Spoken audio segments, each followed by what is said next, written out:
पहिली गोष्ट आहे, बरं झालं तुम्ही म्हणाल महाविकास आघाडीच्या सगळ्यांची सही आहे, इंडिया आघाडीची, त्यामुळे मी त्याच्यात सही केली आहे, हे खरं आहे. आणि दुसरी गोष्ट, तो जो महाअभियोग आहे तो कशासाठी हे पहिलं समजून घेतलं पाहिजे. मुळात तिथला जो तुम्हाला कल्पना आहे का, मुंबईमध्ये अलीकडे भारतीय जनता पक्षाच्या प्रवक्त्या मुंबई उच्च न्यायालयाच्या न्यायाधीश झालेत. आता तुम्ही काय म्हणाल याच्यावर मला उत्तर द्या, पहिलं तुमच्याचकडनं पाहिजे, हिंमत करून दाखवा बरं का. हां, आणि मग असे प्रवक्ते जेव्हा तिथे जाऊन बसणार आहेत तेव्हा ते न्याय कसा देणार हा प्रश्न येतो. आमची शिवसेना उद्धव बाळासाहेब ठाकरे पक्षाची केस सुप्रीम कोर्टात दाखल आहे. पळालेले लोक, पाठी सुरा खुपसून गेलेल्या लोकांबद्दल आजही संविधानामधल्या आर्टिकल 10व्या जी तरतूद आहे, नियम, त्या तरतुदीनुसार आजही त्यांच्याबद्दलचा निर्णय सुप्रीम कोर्ट देत नाही. तेव्हा काय म्हणायला पाहिजे आपण सांगा. न्यायाला विलंब होतो तेव्हा न्याय नाकारला जातो असं म्हटलं जातं. असाच प्रकार तिथं सुरू आहे. आणि एक ग्रस्त आहेत जे स्वामीनाथन नावाचे माननीय न्यायाधीश आहेत, ते न्यायाधीश सातत्यानं पार्शॅलिटी करतात, असं त्यांचा इम्पार्शल नाहीत, संविधानाचा सन्मान करत नाहीत आणि एका विशिष्ट विचारधारेला धरूनच निर्णय दिले जातात. एका विशिष्ट वर्गाला धरून ते त्यांचं फेवरिझम सुरू असतं त्यांना.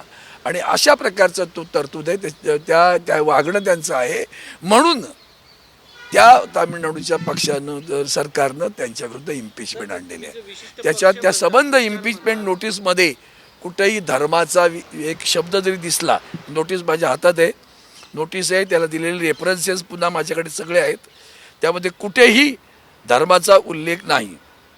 आणि या नोटीसमध्ये त्यांच्या ते कसे वागतात याचं, नोटीस ऑफ इम्पिचमेंट मोशन, ते कसे वागतात याचा संदर्भ, संपूर्ण संदर्भ त्याच्यामध्ये दिलेला आहे.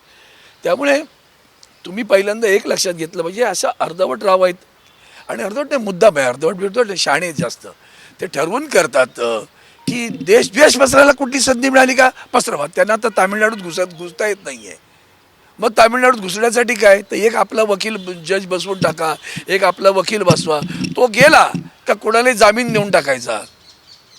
म्हणजे एका गुन्ह्यामध्ये जामीन देऊ नका, जर सरकारचा वकील सांगतोय त्याला देऊन टाकला तिने जामीन, त्याने. असं आहे, असा जो प्रकार आहे ना.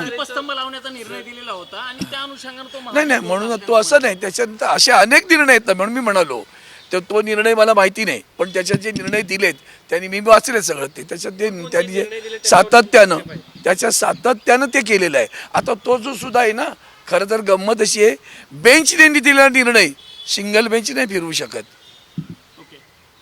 मान्य आहे का तुम्हाला, पहिलं सांगा. डबल बेंचने दिला निर्णय सिंगल बेंच फिरू शकतो का? तीन बेंच फिरवला का? बस सिंगल बेंच आहे ना स्वामीनाथन सिंगल बेंच आहे. डबल बेंच दिला निर्णय स्वामीनाथन फिरवतो, मग त्याच्याविरुद्ध इम्पिचमेंट नाही आणायची का? म्हणून त्यांनी इम्पिचमेंट आणलेली आहे. आता राहिला हा मुद्दा, तुम्ही जे काय बोलताय, मुळात त्या मुद्द्याशी काही त्याच्यावर त्यांना इथे धुडगूस घालायचा होता, त्यांना तिथे दंगा घडवायचा आहे आणि घुसायचं आहे.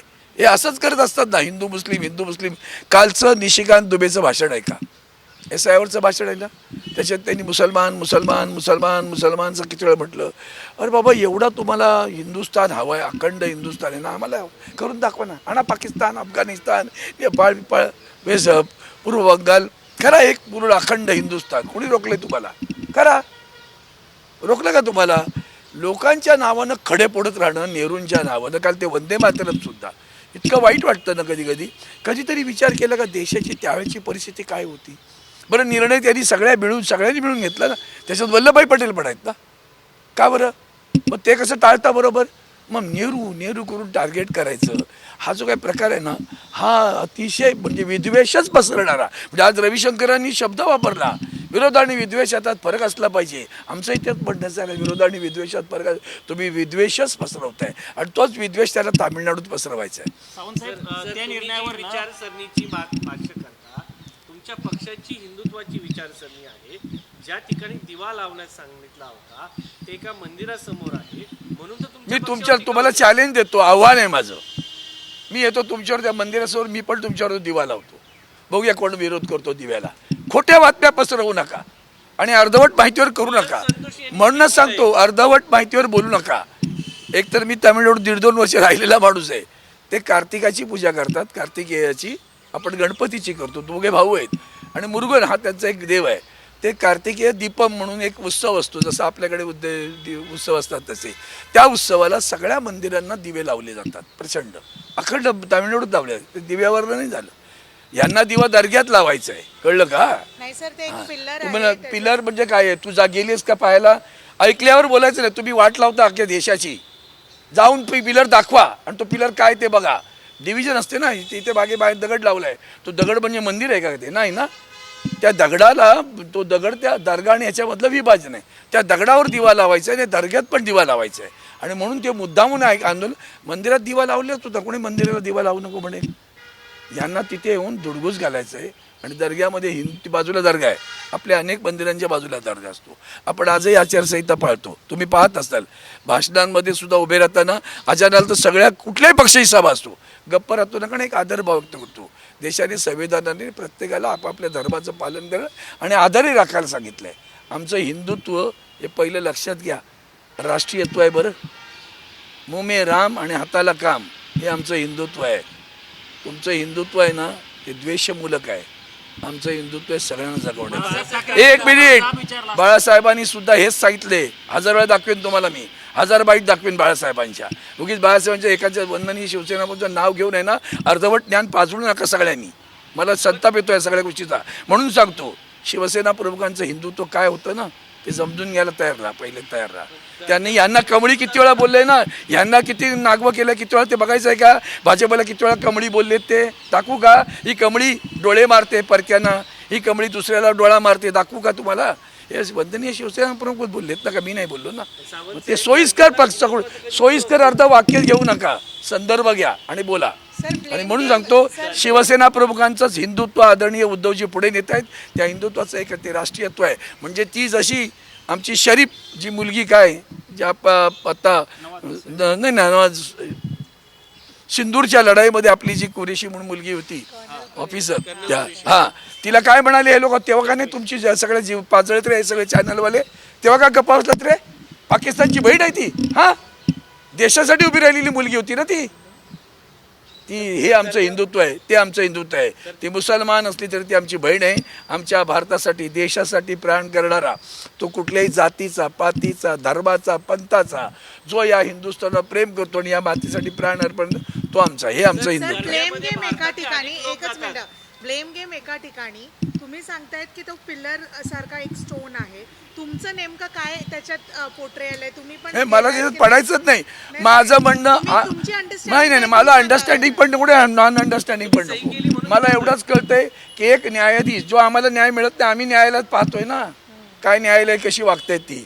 जो न्यायाधीश अशा पद्धती, ते गंगोपाध्याय नावाचे बंगालमधले न्यायाधीश राजीनामा देतात, दुसऱ्या दिवशी भारतीय जनता पार्टी जॉईन करतात, तिसऱ्या वर्षी निवडणुकीचा उमेदवार होतो आणि मग लोकसभेत येऊन बसतात.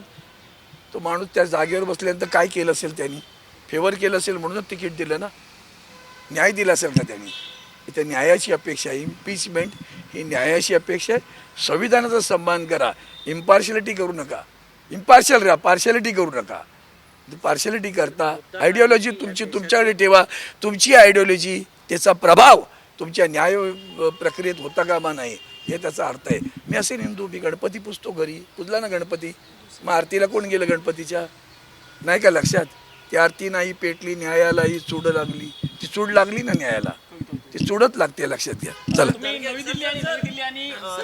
हां हां, त्याचं असं आहे ना, 377 जो आहे नियमामध्ये मी एक घेतलंय की 350 वर्ष झाली तेग बहादूर ज्यांनी आपलं गुरु तेग बहादूरने आपलं प्राणदान केलं, त्याचा शहीद दिन 350वा शहीद दिन झाला आता परवा.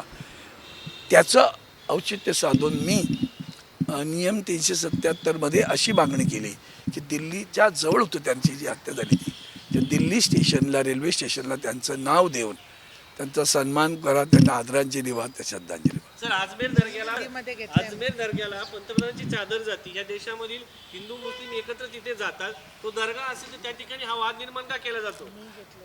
तिथे दिवा लावतात का त्या दर्ग्यात? नाही ना. म्हणून मग नको ते विषय नका काढू. आपण देशाला आग लावायला नाही बसलोय, सत्य बोलायला बसलोय. बोला। हिंदी में जानना चाहेंगे, ओल्ड दिल्ली रेलवे स्टेशन और न्यू दिल्ली रेलवे स्टेशन के नाम को चेंज करने की आपने कोई लीड की? पहली बात ऐसे कि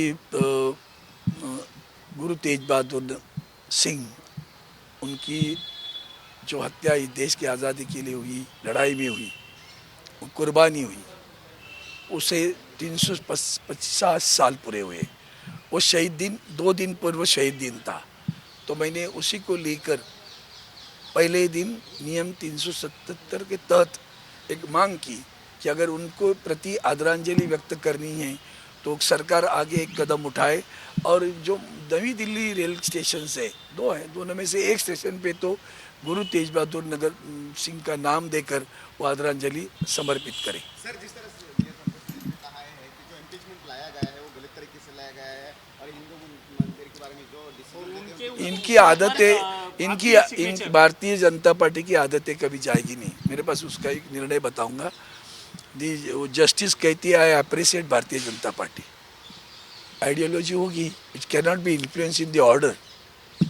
When a justice says that I appreciate and congratulate Bharatiya Janata Party, that shows she is not a partial. She is a partiality. She is not impartial. वो impartial नहीं है और वो गैर कानूनन काम कर रही है।